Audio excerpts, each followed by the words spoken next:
നമസ്കാരം, കൊട്ടാരക്കര മീഡിയയിലേക്ക് സ്വാഗതം. യൂത്ത് കോൺഗ്രസ് സംസ്ഥാന അധ്യക്ഷൻ രാഹുൽ മാങ്കൂട്ടത്തിനെതിരെ വീണ്ടും കേസ്.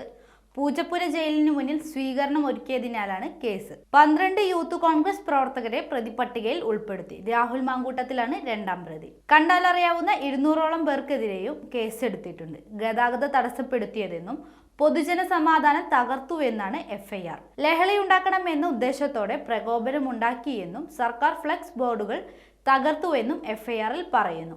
പോലീസ് ആജ്ഞ ലംഘിച്ച് ന്യായവിരുദ്ധ പ്രവൃത്തി നടത്തിയെന്നും എഫ്ഐആറിൽ വ്യക്തമാക്കുന്നു.